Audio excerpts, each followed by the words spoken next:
नमस्कार मित्रांनो, आपण पाहतात आपले चॅनल श्री शिवा आपली माणसे। मित्रांनो, चॅनल लाईक करा, शेअर करा आणि सबस्क्राइब करायला विसरू नका। तर मित्रांनो, आज नेमकी मला असं वाटते की कॅप्टन्सी टास्क असला किंवा कोणते पण इतर टास्क असले, ज्या वेळेस बिग बॉस टीम बनवून देते, ए टीम आणि बी टीम, तर सूरजला ए टीमकडनं टाकलं जातं सूरज चव्हाणला। त्यानंतरून तो ॲक्च्युली तो बघायला गेला तर बी टीममध्ये बसेल असतो, पण ए टीमकडनं त्याला टाकलं जातं।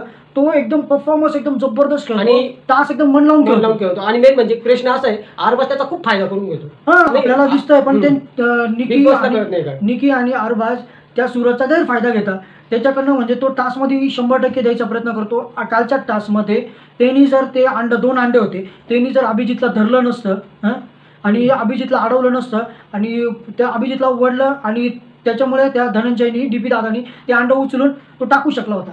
म्हणजे सूरजचा त्याच्यामध्ये फायदा करून घेणं, सूरजचा दोघं जण मिळून मस्त की उपयोग करून घेत आहे।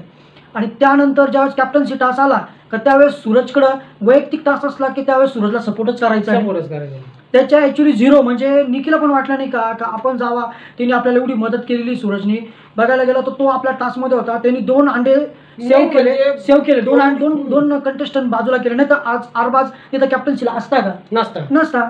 सूरजमुळेच तर आरबाज आज कॅप्टन्सीला आहे। तिथं काय झालं असतं, अभिजितनी जर ते 2 अंडे उचलले असते किंवा अंकिताने उचलले असते, ते त्यांनी कोणाला पहिले बाद केलं असतं? आरबाजला बाद केलं असतं। आरबाजला बाद केलं असतं, वर्षताईला बाद केलं असतं, म्हणजे ते दोघं जण वाचलेले असते। पण मग आज जर तो मोका होता की त्याला 0 मध्ये न ठेवता एक तरी ग्लास जायचा ना, प्यायचा ना, नाही ती पिली नाही। म्हणजे किती सेल्फिश, म्हणजे एकदम सेल्फिश, दुसऱ्याचा फायदा करून घेण्याचे काम सूरजचा फायदा करून घेता येते दोघं जण। पण ते काय ना काय कुठं ना कुठं भोगतीलच, ते फायदा करून घेता येते बरोबर बाहेर त्यांना, म्हणून बाहेर अशी त्यांची अवस्था आहे। त्यांना असं वाटतंय मध्ये की त्यांची अवस्था खूप चांगली आहे, म्हणून त्यांना लोक बॅकअप करतात, सपोर्ट करत नाही का या गोष्टीमुळे की तुम्ही पर्सनली तिथं प्रत्येक व्यक्तीचा पुढे शिडी, आपण ते म्हणतो ना, वरती शिडीवर चढण्यासाठी आपण खाली माणसं पेरत जातो आणि त्यांच्यावरती पाय देऊन आपण वरती एक शिडी चढत जातो। त्या प्रकारे आरबाज आणि निकी प्रत्येक वेळी सूरजचा शिडी म्हणून उपयोग करून घेतात। आणि आरबाज निकी करता पण बी टीम मधले पण काही सदस्य असे आहे की ते त्याच्याबद्दल वाईट बोलत राहतात। पहिला सदस्य म्हणजे अंकिता त्याला अशी शिकवत राहते जसं काय तो, म्हणजे त्याला काहीच नॉलेज नाही, काहीच येत नाही, पण तुझ्यापेक्षा माणुसकीने खूप चांगला आहे तू तुझ्या लक्षात येत नाही अंकिता। प्रत्येक वेळी त्याचा लाड पुरवायचा का, प्रत्येक वेळी तो बोलत ऐकायचं, तू कोणतं ऐकलं? तू कोणतं, त्यांनी कोणतं तुला काम सांगितलं आणि तू कुठं ऐकलं? मान ठेवतो, तू एवढं त्याला नॉमिनेट केलं तरी त्यांनी तुला आतापर्यंत किती वेळा पाण्यात बघितलं, आम्ही स्वतः बघितलेलं आहे। तू प्रत्येक वेळी त्याचा, म्हणजे तो पहिले टार्गेट राहतो तुझा, नॉमिनेशन आलं का तो टार्गेट राहतो कोणत्या गोष्टी। कॅप्टन्सी टास्क आला की पहिले कोणाला काढायचं? सूरजला काढायचं, म्हणजे त्याला प्रत्येक वेळी टार्गेट बनवायचं। आम्हाला बाहेरून दिसतंय एवढं तू टार्गेट, हलका जरी टास्क असला तरी त्याच्यामध्ये त्या सूरजच पहिले नाव अंकिता घेत राहते। आणि मेन म्हणजे आज तर इतका मोठा कव्हर केला, डायरेक्ट पॅडी दादाला जाऊन त्याची चुकी लावली।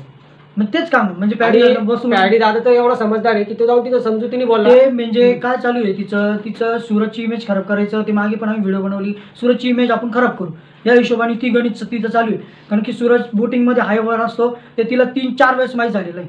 अशाच प्रकारे मित्रांनो बघायला गेलं तर अंकिता तर आहेच आहे, पण विथ अरबाज आणि निकी ते काय करतात, तर सूरजची जाऊन तारीफ करून त्याला, आणि म्हणजे त्याच्या पुढे करणं, त्याची ताटाला पाहता का, कारण की त्यांना माहिती की सूरज हा आतापर्यंत वाईट खेळणे बोटिंगला हायस्ट असतो, ते त्यांना माहिती प्रश्न नाही असू शकतो का, त्यांना ते माहिती असू। मेन म्हणजे त्यांचा असा मुद्दा आहे की त्यांना माहिती आहे की याने आतापर्यंत काही चुकी केली नाही, याची काहीतरी चुकी आपल्याला दाखवून द्यायची। मग तो अरबाज दरवेळेस नाही का करन्सी मध्ये म्हणजे असं दाखवतो, ते गोष्ट आम्हाला, आणि जर नाही दाखवता येते ना तर मग यांच्यामध्ये काहीतरी भांडण लावून देऊन त्याला काहीतरी फितरून देऊ, असं काहीतरी त्यांचं प्लॅनिंग चालू आहे निकीच्या आरबाजचा। ते आमच्या लक्षात येतं, तुम्ही किती पलटीबाज आहे आरबाजांनी की तुम्ही क्षणाला बदलता, तसा तो माणूस क्षणाला बदलत नाही सूरज चव्हाण।